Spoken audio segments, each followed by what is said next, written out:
안녕하세요. 오늘도 찾아주셔서 감사합니다. 영상을 시작하기 전 구독과 좋아요는 영상 제작에 큰 힘이 됩니다. 자, 그럼 이야기를 시작해 볼까요? 당신 오늘도 늦으시나요? 전화기 너머로 들리는 건 차가운 신호음뿐이었습니다. 김명애 씨는 또다시 식어버린 저녁상을 바라보며 한숨을 삼켰습니다. 결혼 28년 그녀는 남편 박진우 씨가 사업에 성공하며 달라지기 시작했다는 걸 느끼고 있었습니다. 여보, 회사 일이 바빠. 언제부턴가 그의 입에서 가장 자주 나오는 말이었습니다. 고급 양복으로 갈아입은 남편, 점점 짙어지는 향수 냄새, 그리고 밤늦게 돌아오는 발걸음. 명애 씨는 알고 있었습니다. 아니, 모르는 척하고 있었던 것인지도 모릅니다. 그날 운명은 산산조각 났습니다. 이혼하자. 서류는 변호사한테 맡겼어. 남편은 마치 사업계약서에 서명하듯 차갑게 말했습니다. 옆에는 그보다 20살은 어려 보이는 여자가 서 있었습니다. 비서 최유진. 명애 씨가 남편 회사에 도시락을 가져다 주던 날 환하게 웃으며 사모님 감사합니다라고 인사하던 그 여자였습니다. 당신, 우리가 함께한 28년은 뭐였습니까? 명희 씨의 목소리가 떨렸습니다. 하지만 남편의 눈빛은 이미 낯선 사람을 보는 것처럼 차가웠습니다. 다 끝난 얘기야. 위자료는 충분히 줄 테니까. 충분하다고. 서초동 작은 아파트 한 채와 경기도 변두리 야산 땅 한 필지. 그것이 28년 결혼 생활의 대가였습니다. 두 딸을 키우며 밤낮 없이 일하던 시절, 사업 빚을 갚느라 친정 전세금까지 쏟아부었던 그 세월이 고작 이것으로 정리되는 것이었습니다. 엄마, 아빠 왜 그러시는 거야? 큰딸 수진이가 눈물을 흘리며 물었습니다. 26, 이제 막 사회에 첫 발을 내디딘 딸. 작은 딸 수진이는 아직 대학생이었습니다. 이 아이들에게 뭐라고 말해야 할까요? 괜찮아. 우리는 괜찮을 거야. 명애 씨는 딸들을 꼭 안으며 눈물을 삼켰습니다. 하지만 가슴 한편에선 분노가 끓어올랐습니다. 다음 날 동네 사람들의 수군거림이 시작됐습니다. 저 나이에 젊은 여자한테 빠져서 에휴, 그렇게 내조 잘하던 부인을 버리다니. 돈 생기니까 사람이 변하네. 명희 씨는 고개를 들고 걸었습니다. 부끄러운 건 자신이 아니라는 걸 알았으니까요. 그날 밤 그녀는 이혼 서류를 펼쳐놓고 오랫동안 바라봤습니다. 그리고 마침내 펜을 들었습니다. 이제부터 각자 사는 거죠. 좋습니다. 서명을 마친 명희 씨의 손이 떨렸습니다. 하지만 그녀는 몰랐습니다. 이 순간이 진짜 인생의 반전이 시작되는 첫걸음이라는 것을. 수진 엄마, 이거라도 드세요. 슈퍼마켓 계산대 앞에서 명희 씨는 깜짝 놀랐습니다. 장바구니엔 달랑 계란 한 판과 시든 상추뿐이었습니다. 단골 주인아 주머니가 조용히 두부 한 모를 더 담아줬습니다. 아니에요, 이건. 됐어요. 그냥 가져가세요. 우리 같은 여자들 서로 도와야죠. 명희 씨는 고개를 숙인 채 감사하다는 말도 제대로 못했습니다. 이혼 후 3개월 그녀의 하루는 전쟁이었습니다. 새벽 5시 알람이 울렸습니다. 명희 씨는 재빨리 일어나 도시락 3개를 쌌습니다. 큰딸 회사 도시락, 작은딸 학교 도시락, 그리고 자신이 일하러 갈 식당 앞 김밥 한 줄. 7시엔 동네 식당 설거지 아르바이트, 오후엔 아파트 단지 청소 일을 했습니다. 명희 씨, 힘들면 쉬엄쉬엄 해요. 식당 사장님의 말에 명희 씨는 괜찮다며 웃었습니다. 하지만 저녁이 되면 무릎이 쑤시고 허리가 끊어질 듯 했습니다. 엄마, 내가 휴학할까? 작은 딸 수빈이가 조심스럽게 물었습니다. 등록금 고지서를 보던 명희 씨의 손이 멈췄습니다. 무슨 소리야? 너는 공부만 해. 엄마가 다 해결할게. 그날 밤 명희 씨는 통장을 들여다봤습니다. 잔액 87만 원. 다음 달 관리비와 등록금, 생활비. 계산기를 두드릴수록 한숨만 나왔습니다. 하지만 포기할 순 없었습니다. 마트에서 만난 옛 이웃이 수군거리는 소리가 들렸습니다. 쯧쯧, 남편이 떠나더니 완전히 쪼그라들었네. 그러게 말이야. 명품 들고 다니던 사람이. 명희 씨는 고개를 더 높이 들고 걸었습니다. 부끄러운 건 자신이 아니라는 걸 이제는 확실히 알았습니다. 저녁마다 딸들은 엄마 몰래 아르바이트를 알아봤습니다. 명희 씨는 모른 척했지만 다 알고 있었습니다. 이 아이들이 자랑스러웠습니다. 우리 힘내자. 조금만 더 버티면 좋은 날이 올 거야. 명희 씨는 딸들의 손을 꼭 잡았습니다. 작은 아파트 거실에 모여 앉아 라면을 끓여 먹으면서도 그녀는 웃을 수 있었습니다. 창밖으로 보이는 변두리 땅. 잡초만 무성한 그곳을 바라보며 명희 씨는 생각했습니다. 언젠가는 우리에게도 봄이 올 거야. 그녀는 몰랐습니다. 그 땅이 머지않아 그들의 인생을 완전히 바꿔놓을 거라는 것을. 같은 시각 강남 고급 레스토랑. 자기야, 이 와인 한 병에 200만 원이래. 대박 아니야? 유진은 박진우의 팔에 매달려 교태를 부렸습니다. 진우는 웨이터에게 손짓했습니다. 한 병 더요. 아니, 2병. 명희 씨가 87만 원 통장을 바라보며 한숨 쉬던 그 순간 그는 600만 원짜리 와인을 펑펑 터뜨리고 있었습니다. 진우 씨, 이번 투자건은 신중하게. 오랜 사업 동료의 조언을 진우는 귓등으로도 듣지 않았습니다. 걱정 마. 내가 언제 실패해봤어? 이번엔 대박이야. 중국 부동산 개발, 신사업 확장, 주식 투자. 그는 마치 도박사처럼 돈을 쏟아부었습니다. 유진의 명품백, 외제차, 강남 펜트하우스 전세금까지. 자기야, 나 저 가방 갖고 싶어. 당연히 사줘야지. 돈이 물처럼 새나갔습니다. 하지만 진우는 신경 쓰지 않았습니다. 자신의 사업 수완을 과신했으니까요. 그러던 어느 날 전화가 울렸습니다. 박 사장님, 큰일 났습니다. 중국 프로젝트가 무산됐습니다. 뭐라고? 순식간이었습니다. 투자금 50억이 허공으로 날아갔습니다. 그 후 이어진 악재들. 주식 폭락, 부동산 규제, 거래처 연쇄 부도. 박 사장님, 대출 상환이 밀렸습니다. 담보를 처분해야 할 것 같습니다. 은행에서 날아온 독촉장이 쌓여만 갔습니다. 자기야, 우리 잠깐 허리띠 졸라매야 할 것 같아. 진우가 조심스럽게 말했습니다. 유진의 표정이 급격히 굳었습니다. 뭐? 무슨 소리야? 이번 달 카드값만 2천만 원인데? 미안해. 지금 회사 사정이. 사정? 그게 나랑 무슨 상관이야? 당신이 다 해결해야지. 예전 명희 씨가 힘들어도 함께 이겨내요라며 손을 잡아주던 모습과는 너무나 달랐습니다. 6개월 후 진우는 완전히 무너졌습니다. 회사는 법정 관리에 들어갔고 강남 펜트하우스는 경매로 넘어갔습니다. 유진아, 조금만 기다려줘. 내가 다시 일어설게. 하지만 유진의 방은 이미 텅 비어 있었습니다. 옷장도 화장대도 그녀의 흔적은 하나도 남지 않았습니다. 테이블 위에 쪽지 한 장만 덩그러니 놓여 있었습니다. 미안해요. 난 가난하게 살 자신이 없어요. 유진아, 유진아. 진우는 무릎을 꿇고 주저앉았습니다. 그제야 깨달았습니다. 진짜 사랑이 무엇이었는지, 누가 진심으로 자신을 사랑했는지.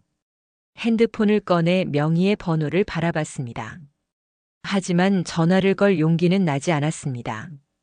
나는 돌이킬 수 없는 짓을 한 거야. 창밖으로 비가 내렸습니다. 62세 남자의 눈물도 함께 떨어졌습니다. 마이너스 마이너스 마이너스. 어머니, 이 등기부등본 확인하셨어요? 큰딸 수진이가 황급히 집으로 달려왔습니다. 회사 법무팀에서 일하는 수진은 우연히 어머니 명의 땅이 개발 예정지라는 소식을 들었습니다. 무슨 땅? 아, 그 잡초밭 말하는 거니? 명혜 씨는 이혼할 때 받은 변두리 땅을 까맣게 잊고 있었습니다. 1년에 한 번 재산세 고지서로만 존재감을 드러내던 그 땅. 엄마 이거 대박이에요. 수진이 펼쳐 보인 신문 기사. S전자 경기 북부 신규 물류단지 조성. 일대 땅값 급등 예상. 명혜 씨의 땅이 바로 그 한복판에 있었습니다. 그래봤자 얼마나 되겠니? 엄마 평당 5만 원 주고 산 땅이 지금 평당 800만 원이에요. 우리 땅이 300평이니까. 계산기를 두드리던 수진의 손이 떨렸습니다. 24억. 이요? 명혜 씨는 그 자리에 주저앉고 말았습니다. 87만 원 통장 잔고를 걱정하던 사람이 하루아침에 24억의 땅 주인이 된 것입니다. 한 달 후 명동 법무법인 상담실. 축하드립니다. 계약이 무사히 완료됐습니다. 세금 제외하고 순수익이 18억입니다. 변호사가 건넨 통장을 명희 씨는 한참이나 바라봤습니다. 꿈인가 싶어 뺨을 꼬집어 봤습니다. 아팠습니다. 현실이었습니다. 수진아. 엄마 이제 괜찮아요. 우리 이제 괜찮아요. 모녀는 부둥켜 안고 울었습니다. 기쁨의 눈물이었습니다. 엄마 이제 무릎 치료 받으러 가요. 작은 딸이 정형외과 예약을 잡았습니다. 청소일로 망가진 무릎, 설거지로 거칠어진 손, 참아왔던 모든 통증을 이제 치료할 수 있었습니다. 새 아파트도 구했습니다. 햇살 잘 드는 30평대 신축, 큰딸과 작은딸이 각자 방을 쓸 수 있는 곳. 엄마, 여기 베란다에서 커피 마시면 한강이 보여요. 그래. 정말 예쁘구나. 명혜 씨는 창밖을 바라보며 조용히 눈물을 닦았습니다. 김명혜 고객님, VIP 라운지로 안내해 드리겠습니다. 은행에서의 대우도 달라졌습니다. 예전엔 긴 줄에 서서 기다려야 했는데 이젠 전담 직원이 따로 붙었습니다. 하지만 명희 씨는 변하지 않았습니다. 여전히 마트에서 세일 상품을 골랐고 동네 슈퍼 아주머니에게 먼저 인사했습니다. 사모님 요즘 좋은 일 있으신가 봐요. 얼굴이 환해지셨어요. 그냥 딸들이 건강해서요. 그날 저녁 세 모녀는 작은 식당에 모였습니다. 우리 이제 고급 레스토랑 가도 되는데. 아니야. 엄마랑 여기서 라면 먹던 게 더 좋아. 명희 씨는 딸들의 손을 꼭 잡았습니다. 고맙다. 정말 고맙다. 힘들었던 시간들이 주마등처럼 스쳐 지나갔습니다. 하지만 후회는 없었습니다. 그 시간이 있었기에 지금 이 순간이 더 소중했으니까요. 창밖으로 별이 빛났습니다. 명희 씨의 인생에도 마침내 봄이 찾아온 것입니다. 마이너스. 같은 날 밤 고시원 3평 남짓한 방. 박진우는 낡은 침대에 누워 천장을 바라봤습니다. 페인트가 벗겨진 천장, 옆방에서 새어나오는 TV 소리, 복도에 퍼진 라면 냄새. 이게 내 인생이 된 거야. 한때 강남 펜트하우스에 살던 사람이 이제는 월세 35만 원 고시원에 있었습니다. 박진우 씨 이번 달 식당 급여입니다. 주방 보조로 일하는 식당. 사장님이 건넨 봉투엔 120만 원이 들어 있었습니다. 감사합니다. 고개를 숙이며 받는 급여 봉투. 예전엔 비서 유진에게만 월급으로 500만 원을 줬었는데 설거지를 하다 그릇을 깨트리면 젊은 주방장에게 혼이 났습니다. 아저씨 정신 차려요. 또 깼어? 죄송합니다. 62세 남자는 30대 주방장에게 머리를 숙였습니다. 저녁이면 진우는 편의점 앞 벤치에 앉았습니다. 삼각김밥 하나와 캔맥주 한 개. 그게 저녁 전부였습니다. 지나가는 사람들을 보며 생각했습니다. 저 사람들은 행복하게 보이는데 핸드폰을 꺼냈습니다. SNS를 열어보니 옛 사업 동료들의 근황이 올라왔습니다. 가족여행 사진, 딸 결혼식 사진, 손주 돌잔치. 나는 지금 뭐 하는 거지? 아빠. 어느 날 작은 딸 수빈이가 그를 찾아왔습니다. 식당 뒤편 쓰레기통 옆에서 담배를 피우던 진우를 발견한 것입니다. 수진아, 너. 아빠, 이게 뭐예요? 이렇게 사시면 어떡해요? 딸의 눈에 눈물이 고였습니다. 진우는 고개를 돌렸습니다. 가거라. 아빠 걱정하지 마. 언니 결혼식 날짜 잡았어요. 올 거죠? 나는 갈 자격이 없어. 자격 없긴요. 아빠는 아빠잖아요. 수진이는 봉투 하나를 놓고 갔습니다. 안에는 현금 100만 원과 쪽지가 들어 있었습니다. 아빠, 제발 몸 챙기세요. 우리는 아빠를 미워하지 않아요. 진우는 그 쪽지를 보며 무너져 내렸습니다. 미안하다. 정말 미안하다. 28년을 함께한 아내, 사랑으로 키운 두 딸. 그 모든 걸 버리고 뭘 얻었을까요? 화려했던 레스토랑? 사라졌습니다. 젊고 예쁜 여자? 떠났습니다. 명예와 재산? 다 잃었습니다. 남은 건 후회와 외로움 뿐이었습니다. 손님, 여기 계산이요. 편의점에서 술을 사려는데 카드가 거절됐습니다. 죄송합니다. 다른 카드 있으세요? 아, 없습니다. 진우는 술을 내려놓고 나왔습니다. 거리를 걷다 유리창에 비친 자신을 봤습니다. 꾸부정한 어깨, 낡은 작업복, 수척한 얼굴. 이게 내가 원했던 삶인가? 핸드폰 속 명희의 사진을 오래 바라봤습니다. 결혼식 날 찍은 사진. 환하게 웃고 있는 아내의 모습. 당신은 잘 살고 있겠지. 진우는 몰랐습니다. 그 순간 명희가 18억의 주인이 됐다는 것을. 그리고 자신이 무심히 던져준 그 땅이 명희에게 새로운 인생을 선물했다는 것을.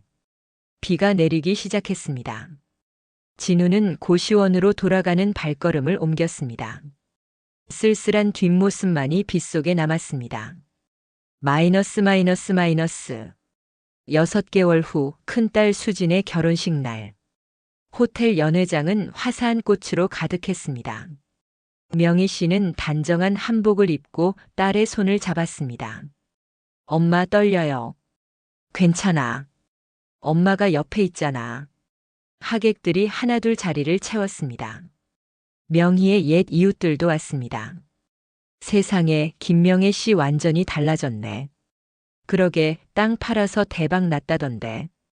고생 끝에 낙이 온다더니 딱 그 말이야. 식장 뒤편 박진우가 서 있었습니다. 낡은 정장을 빌려 입고 온 그는 멀리서만 딸을 바라봤습니다. 들어갈 용기가 나지 않았습니다. 아빠. 작은 딸 수빈이가 그를 발견했습니다. 들어오세요. 언니가 기다려요. 나는. 안 돼. 아빠 가족이잖아요. 제발요. 손을 이끌려 식장 맨 뒷자리에 앉았습니다. 고개를 들 수 없었습니다. 식이 시작되고 신부 입장 순서가 왔습니다. 명혜 씨가 딸의 손을 잡고 걸었습니다. 환하게 웃는 딸의 모습에 눈물이 핑 돌았습니다. 잘 커줘서 고마워. 단상에 오른 큰딸이 마이크를 잡았습니다. 오늘 이 자리가 있기까지 한 분께 감사 인사를 드리고 싶습니다. 명혜 씨를 바라보는 딸의 눈에 눈물이 맺혔습니다. 엄마 힘들 때도 포기하지 않고 우리를 지켜주셔서 감사해요. 엄마가 있었기에 오늘의 제가 있어요. 사랑해요, 엄마. 식장이 박수로 가득 찼습니다. 명혜 씨는 눈물을 닦으며 딸에게 손을 흔들었습니다. 뒷자리에 앉은 진우도 조용히 눈물을 흘렸습니다. 내가 지켰어야 할 가정이었는데. 식이 끝나고 하객들이 빠져나갈 때 진우도 조용히 일어섰습니다. 박 사장님? 옛 사업 동료가 그를 알아봤습니다. 요즘 어떻게 지내세요? 연락이 안 돼서. 그냥 잘 지냅니다. 거짓말이었습니다. 하지만 더는 할 말이 없었습니다. 잠깐만요. 명혜 씨가 진우를 불렀습니다. 두 사람은 복도에 마주 섰습니다. 수진이 결혼식 와줘서 고마워요. 미안해. 정말 너무 미안해. 진우는 고개를 숙였습니다. 더 이상 할 말이 없었습니다. 당신을 용서할 순 없어요. 명희 씨의 목소리는 담담했습니다. 하지만 원망하지도 않아요. 그냥 당신은 당신 인생 사세요. 명희야. 저는 이제 행복합니다. 딸들도 잘 자랐고 앞으로도 잘 살 거예요. 명희 씨는 돌아섰습니다. 진우는 그녀의 뒷모습을 바라봤습니다. 당당하고 씩씩한 모습. 더 이상 예전의 그녀가 아니었습니다. 엄마, 부케 받았어요. 작은 딸이 환하게 웃으며 달려왔습니다. 명희 씨는 딸을 안으며 웃었습니다. 그래, 우리 수빈이도 곧 좋은 일 있겠네. 세 모녀는 서로를 안으며 웃었습니다. 진우는 멀리서 그 모습을 바라봤습니다. 나는 가장 소중한 걸 버렸구나. 그날 밤 명희 씨는 새 아파트 베란다에 섰습니다. 한강이 내려다 보이는 야경. 별들이 반짝였습니다. 고생했어, 명희야. 정말 고생 많았어. 스스로에게 토닥이는 마음으로 조용히 눈물을 닦았습니다. 인생은 공평했습니다. 배신한 자는 모든 걸 잃었고 끝까지 버틴 자는 보상받았습니다. 돈이 전부는 아니었습니다. 진심으로 지켜낸 가족, 서로를 믿는 마음, 그것이 진짜 행복이었습니다. 엄마, 뭐 보세요? 그냥 별 보고 있어. 예쁘죠? 응, 정말 예쁘다. 명희 씨는 딸의 어깨에 머리를 기댔습니다. 이제는 두렵지 않았습니다. 어떤 시련이 와도 이 가족이 함께라면 이겨낼 수 있을 테니까요. 인생은 긴 여정입니다. 때로는 배신당하고 때로는 무너질 것 같은 순간도 옵니다. 하지만 포기하지 않고 묵묵히 걸어가는 사람에게는 반드시 봄이 찾아옵니다. 김명혜 씨의 이야기가 그것을 증명했습니다. 진심은 통한다는 것을, 선한 사람은 결국 보상받는다는 것을, 그리고 인생은 결국 공평하다는 것을